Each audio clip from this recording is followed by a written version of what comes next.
Hello there. Today we're going to talk about whether you're being person-centered enough when you're planning with children, with young people, with families, with teams, and with organizations. Are you really being person-centered? Predominantly, we're going to think about children and young people and families and how we can be person-centered in our planning with them today.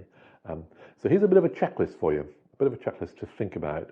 Well, the first big question is it feeling a little bit more like a party than it is like a meeting, right? So what would that take? What would the ingredients be for this young person to feel like, yeah, this is somewhere I want to be, rather than, do not let me go there, that is going to be boring, I'm really hating it before I even start. So there's your first point on your checklist. So then drilling down into a little bit more detail, what music is the young person into? What would they just love to hear? Can we have some of that music playing? That'd be very cool, wouldn't it? But make sure they love it. You might not love it, you might hate it, but if it works for them, we're being person-centered. And then what about snacks? What about something that could be eaten before the meeting, maybe or meal style, or something smaller that could be on every seat? So when the young person comes in, they can see, oh, everybody's got that, my favorite crisps. That's fantastic. And don't panic that they're going to woof them all up and eat them all in one go. It'll be fine. They'll settle down once they've realised what's going on. So working with that, making sure that snacks available on all the chairs that the young person would love. So 3 good things there: the party, the music, the snacks. The next thing obviously would be to make sure there is no tables in the way, no barriers to what's happening, that people are sitting in a comfortable kind of, as close as you can get to a kind of a U shape, a horseshoe shape, almost, sort of a circle that's completed by the graphic at one end. This is quite important, isn't it? That we aren't sitting around tables like you traditionally would in a meeting. This feels much more open, almost like we're sitting around the fire and we're having this really deep conversation with the young person. And there's in this case, you see it's much more democratic. People can communicate more easily across the semicircle. There's no top table. There's no the most important person. We're just talking to each other in this way.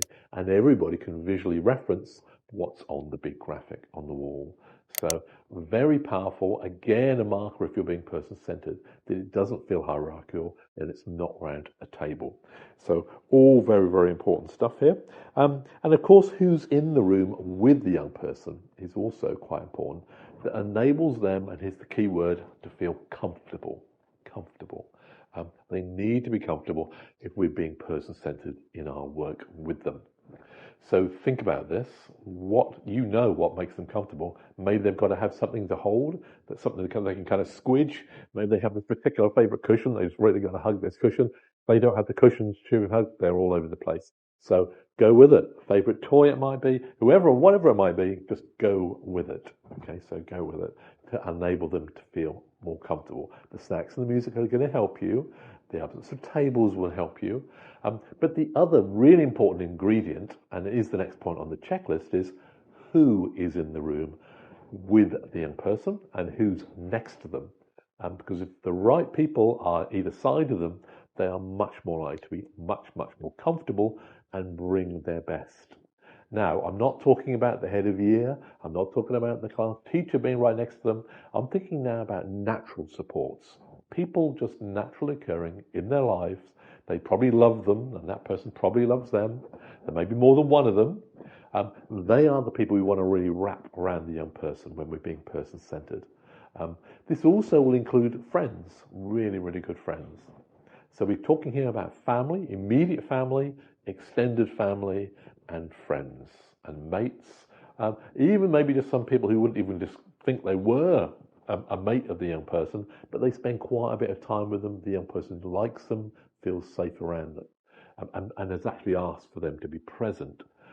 These are the kind of people we want to surround the young person with, the natural supports. And that's a key indicator you're being person-centered when the natural supports are present. So the young person might want their mum next to them. Quite likely they prefer to have their mates next to them of the same age. They might want their favourite auntie in the room. They might want their gran and granddad in the room.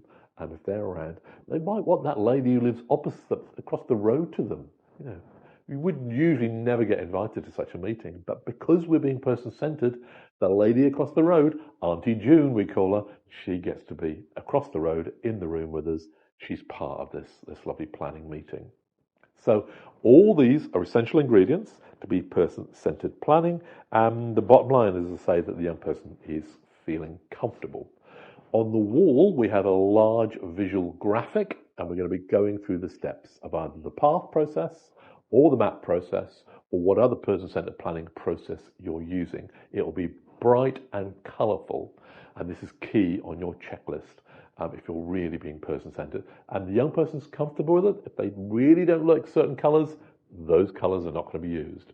So a spread of colours usually would be used to keep it kind of more visual and interactive and interesting for the young person. But working with them, again, still on this theme of what keeps them feeling comfortable. So that's your core checklist to make sure you're being person-centered. If you want to read more, hop on the website, access some of our self-paced learning. We've got a lot on this, or ask us to come out and work with your team to teach you more about this and to demonstrate this stuff live, which obviously where it all really comes to life.